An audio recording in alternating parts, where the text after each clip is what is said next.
નમસ્કાર દર્શક મિત્રો, ઇન્ડિયન કલ્ચરલ પ્રેસમાં આપ સૌનું હાર્દિક સ્વાગત છે। રોષે ભરાયેલા ગ્રામજનોએ ભાલેજ પોલીસ મથકે જઈને હોબાળો મચાવ્યો।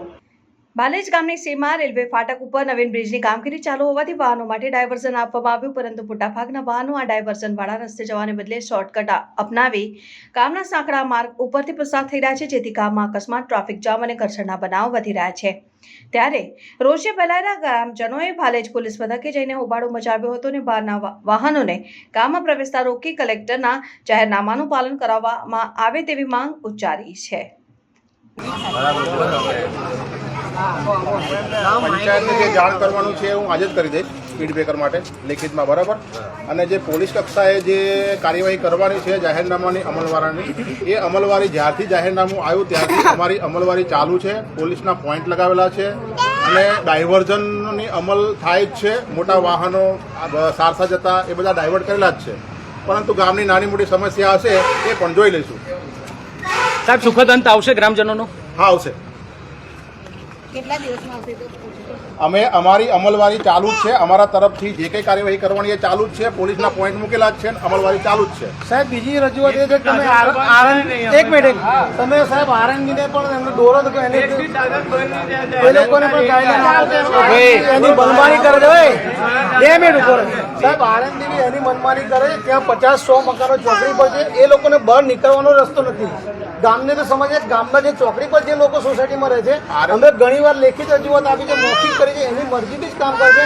અત્યારે વચ્ચે બધું ખોલી નાખ્યું છે, સોસાયટીથી બહાર કેમ ના નીકળે માણસો? સાધન લઈને કઈ જાય ઘરવાળા? 50-100 મકાન ચોકડી પર રહેશે અને ગામમાં એને ઘણી વાર અમે આરએનબી વાળા જે કોન્ટ્રાક્ટરને કહ્યું છે કે તમે જેમ બને તમારું પોઈન્ટ મૂકીને તમારા માણસો અમારા રસ્તો ખાસ કરીને કરી આપો। અને ઘણી વાર સાહેબ કેટલા કકરાટો થાય છે, રોજના 1-2 કકરાટ થાય છે। આરએનબી ને પણ જાણ કરીશું આ બાબતે, ખાસ કરીને મોટા સાધનો એન્ટર થાય છે। મોટા સાધનો તો અમે ડાયવર્ટ કરેલા જ છે।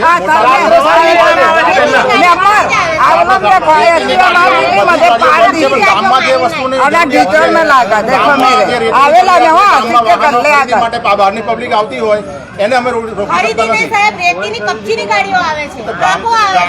ગામમાં જરૂરિયાત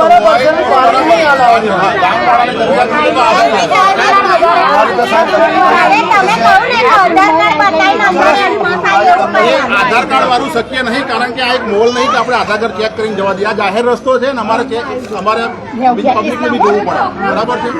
મને સાહેબ એવું કહેવા માંગે છે, તમારા માધ્યમથી તમે આરએનબીને બોલાવો, આરએનબીને બોલાવી અને તમને કઈ રસ્તો આપેલો છે, કઈ રીતે તમારે કામગીરી કરવાની છે, આરએનબીના જે મુખ્ય કોન્ટ્રાક્ટર હોય એને બોલાવી અને પૂછો, એને જોડે જાણો। આરએનબીના કોન્ટ્રાક્ટર જોડે મીટિંગ કરીશું, એમાં તમને બી બોલાવીશું। હા સાહેબ, એના પહેલા છે ને જે પહેલા કોન્ટ્રાક્ટર હતો ને, જયારે આ બ્રિજ પાસે 2019 ની વાત કરું છું, જે તે ટાઈમ જે કોન્ટ્રાક્ટર હતો ને એને કાયદેસર બાજુમાં ફાટક બનાવી, પહેલા સર્વિસ રોડ બનાવ્યું અને આ ભાઈએ બંધ કરી દીધું। બાકી જ્યાં લગી બ્રિજનું કામ ચાલુ છે, સાઈડમાં સર્વિસ રોડ આવ્યો તો આ પ્રોબ્લેમ જ ના ઊભું થાય। નાની મોટી સમસ્યા સાહેબ, તમારા માધ્યમથી જો સર્વિસ રોડ આપવામાં આવશે બહુ સારું થઈ જશે। એવી છે, બંને સાઈડ જગ્યા છે, ફૂલ છે સાહેબ। ફક્ત એ ફાટક આવી છે એની જગ્યાએ ફાટક થોડો દૂર ખસેડવાનો છે। ઓલરેડી બનાવેલું છે સર્વિસ રોડ સાહેબ। તમારા માધ્યમથી બોલી અને માણસો આરએનબી જોડે મિટિંગ કરાવો, ગ્રામજનો પણ આવશે, પંચાયતને પણ બોલાવો અને એક મિટિંગનું આયોજન કરો, જેથી કરીને આનો નિરાકરણ આવે, બરાબર? ચાલો,